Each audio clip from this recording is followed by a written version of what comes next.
6e jour, après le lever du soleil, nous voilà partis pour 109 km, mêlant à la fois de la caillasse, de la végétation et du hors-piste.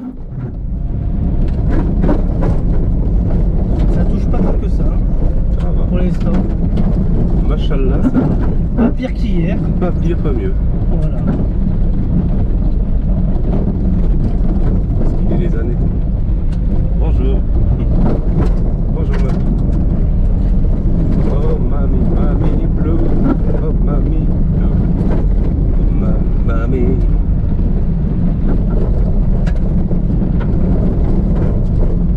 Quand t'es dans le désert, Tu bouffes de la poussière. ou la poussière.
C'est rigolo, regarde, on peut la jeter comme ça.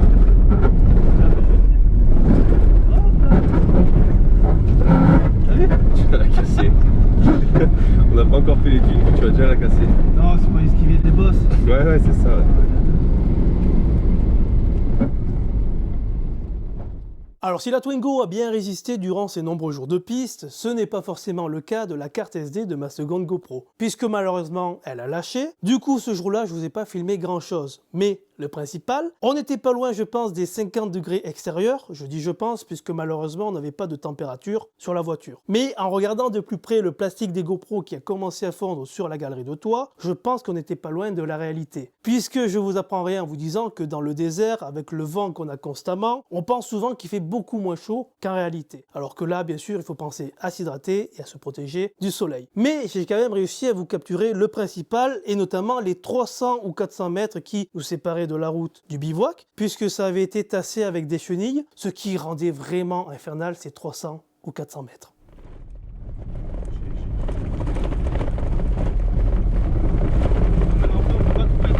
Non.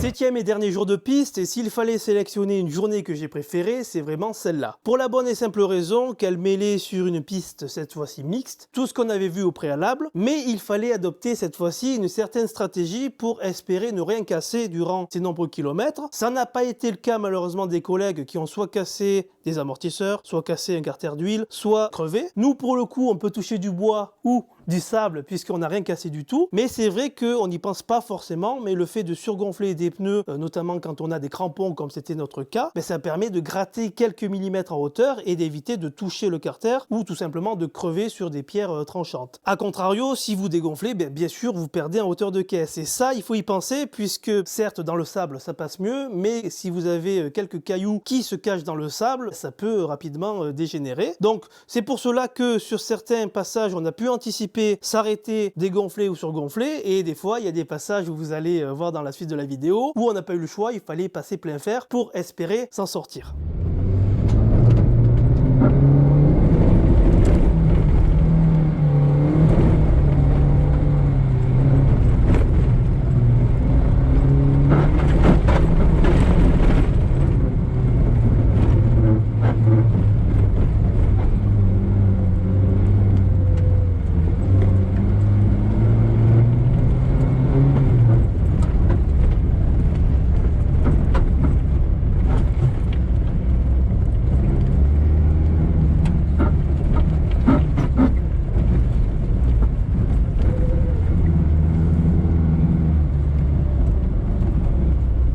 passe là?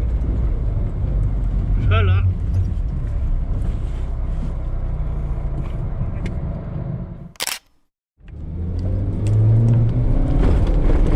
C'était chaud. C'est la vitesse.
Enfin, pour conclure cette magnifique journée où nous nous sommes éclatés comme des enfants, nous attendait le soir le bivouac Palmeraie. Et comme son nom l'indique, nous étions entourés de palmiers, donc c'était vraiment magnifique. Mais ils avaient oublié de préciser deux choses, et notamment les deux bacs à sable qui nous attendaient à l'entrée et à la sortie du bivouac. Et lorsque vous venez de faire une journée bien chargée, vous attendez une seule chose, c'est-à-dire poser la voiture, poser la tente et vous laver, on peut pas dire que ce soit réellement bien apprécié. En plus, nous, on s'attendait pas du tout à avoir des bacs à sable, donc on arrivait avec la pression de route, donc 2 barres et demi, 3 barres dans les pneus, et du coup forcément ça ne passait pas. On apprend que les collègues ont essayé de passer en force et se sont tankés, donc on s'est arrêté, on les a poussés, on a mangé du sable, et ensuite on a redégonflé les pneus pour essayer de passer. En plus il y avait un second défi de taille, puisqu'il y avait déjà des tentes posées le long du bac à sable, et l'entrée du bivouac se faisait à droite entre deux palmiers. Donc certains n'ont pas voulu tenter le diable, se sont fait pousser. Nous on est passé, je vous assure qu'on a tué personne et on n'a rien cassé, mais le lendemain nous attendait un défi tout aussi grand, puisqu'il fallait également sortir du bivouac et affronter le dernier bac à sable. Donc nous, on s'était mis en tête une sorte de stratégie en se disant, bon, on va se lever avant tout le monde, on va sortir les voitures et après on ira manger tout simplement en regardant les autres galérer. Bon, ça c'était sur le papier. En réalité, on avait oublié deux détails. Le premier, c'est qu'à 7 h du matin, dans le désert, on ne voit pas grand chose et les feux de la Twingo qui étaient jaunes sur du sable jaune,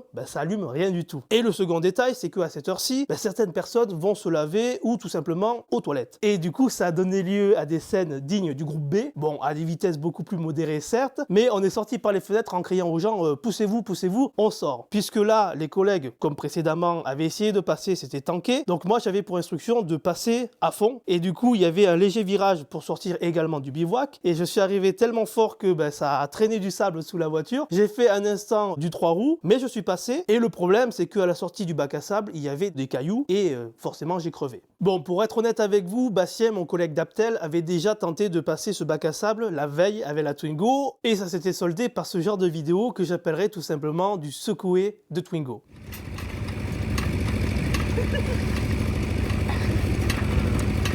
Parce qu'en fait, ce qu'il faut savoir, c'est que le staff, du coup, pour réparer ou entretenir les voitures, était au-dessus. Donc, on était obligé de rentrer ou sortir par un bac à sable. Et forcément, quand vous arrivez avec la pression de route, ça ne passe pas du tout. Alors oui, je sais ce que vous allez me dire. Théo, il manque une partie de la vidéo où on vous voit avec ton collègue Bastien remettre les affaires scolaires aux enfants. La raison est toute simple, c'est que je n'ai pas du tout filmé ni pris en photo cet instant parce qu'on n'a pas vraiment apprécié, et c'est vraiment l'unique fois où je me permettrai de parler au nom de Bastien, la manière dont ça a été tourné. Alors c'était peut-être pas volontaire, c'était peut-être pas voulu, mais déjà contrairement aux précédents jours où nos collègues sont allés voir directement les associations pour leur remettre les sacs et les affaires scolaires, là les enfants venaient avec un bus. Ils descendaient en rang militaire, ils se sont ensuite alignés devant nous, et bien sûr, c'est la nature humaine, vous avez toujours des gens qui sont là pour se faire mousser, se prendre en photo avec les enfants, se prendre en selfie, en montrant bien qu'ils ont fait une bonne action et en se donnant bonne conscience. Nous, quand on a vu ça, on s'est reculé, on s'est mis un petit peu à part, et on a fait comme ont fait beaucoup d'autres personnes, c'est-à-dire qu'on a fait un tas de sacs où les adultes sont venus avec les enfants récupérer ce dont ils avaient besoin. 8e jour, et ça sent un petit peu la fin. Après un check rapide des Twingo, nous voilà partis pour 476 km sur une route du Haut Atlas, qui est sans doute l'une des plus belles routes du Maroc.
Le soir, nous arriverons à l'hôtel 5 étoiles, mais avant cela, il y aura une sorte de remise des prix, puisqu'il y aura la remise des médailles, qui, au-delà de l'aventure extraordinaire humaine qui s'est déroulée là, soulignera également la fabuleuse aventure mécanique qui s'est déroulée avec ces Twingo qui, pour rappel, ont plus de 30 ans, qui n'étaient pas faites pour s'aventurer en dehors des villes, et surtout pas dans le désert du Sahara.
Neuvième jour, et ce jour-là est intégralement dédié au repos et à la détente sur Marrakech, où pour l'occasion nous allons prendre un taxi qui va nous mener dans les fameux souks. Nous allons faire du coup du tourisme, faire quelques achats.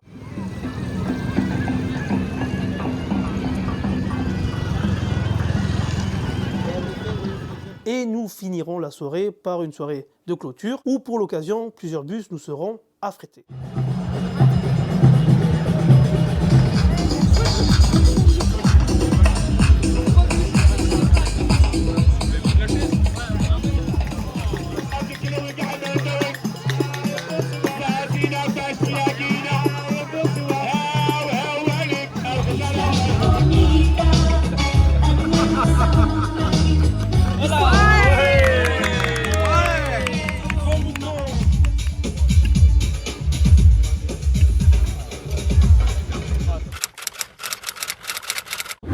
Alors ce jour-là a été extrêmement long, non pas forcément en kilomètres, puisqu'il y avait un peu plus de 600 km et on avait un petit peu l'habitude maintenant, mais surtout en attente. Parce que le truc, c'est qu'on est parti tôt de l'hôtel 5 étoiles, après on a repris le bateau, donc au port de Tanger, pour arriver ensuite au port d'Algésiras. Ce jour-là, il y avait énormément de houle, donc le bateau n'allait pas forcément à la vitesse maximale. En plus, on a raté le premier ferry, puisque le premier était plein, donc là, il n'y avait pas de choix, c'était pas forcément dans un ordre logique, c'était un ordre d'arrivée, tout simplement. Donc nous, on avait réservé un hôtel en Espagne, ce qui nous a fait arriver pratiquement à 2 h du matin. Et le lendemain, il fallait également reprendre la route pour arriver directement en France.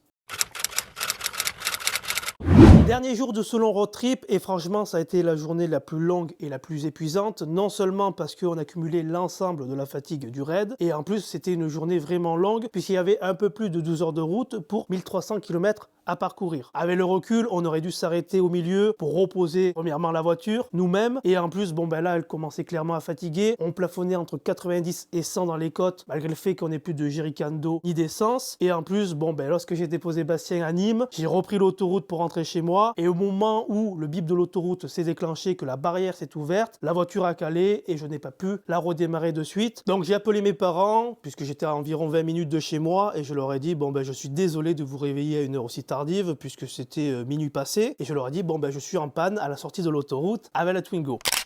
J'ai réussi à me dégager tant bien que mal au démarreur pour me mettre sur le côté et pour pas gêner. Et ensuite, je les ai attendus. Mais c'est vrai que lorsque vous espérez une seule chose, c'est aller dormir puisque vous voulez récupérer à tout prix de ce long périple, ben, il faut avoir beaucoup d'humour. Le lendemain, on a du coup nettoyé intégralement la voiture au Karcher et également à la soufflette et à la redémarrer comme si de rien n'était. Tout ça pour vous dire que ce Twingred première édition était une pure réussite malgré les petits couacs que je vous ai cités dans les précédentes vidéos. Il faut quand même reconnaître qu'ils étaient peu nombreux pour faire un événement aussi gros. Et c'était parfaitement réussi. Donc félicitations premièrement à eux. Merci à eux pour avoir organisé un tel événement. C'était vraiment une aventure incroyable, humaine et mécanique. On doit également notre réussite, encore une fois, non pas seulement à nous, mais à un groupe de personnes. C'est grâce à ce groupe de personnes qu'on a pu surmonter les obstacles, avancer et arriver ensemble sur la ligne d'arrivée. Merci à eux. Et pour terminer, bien sûr, je tiens à remercier notre société qui nous a intégralement financé, pour rappel, ce raid fou. Et du coup, bien sûr, s'il fallait repartir, je le ferai, puisque comme le dit si bien le site du Twingred, le Twingred ne s'explique pas, il se vit tout simplement. Et pour vous dire le succès de cette édition-là, lorsqu'ils ont ouvert les inscriptions pour 2025, ça a été rapidement complet. Donc pour ceux ou celles qui voudraient repartir, il faudra patienter jusqu'en 2026 et surtout ne pas tarder à vous inscrire parce que ça part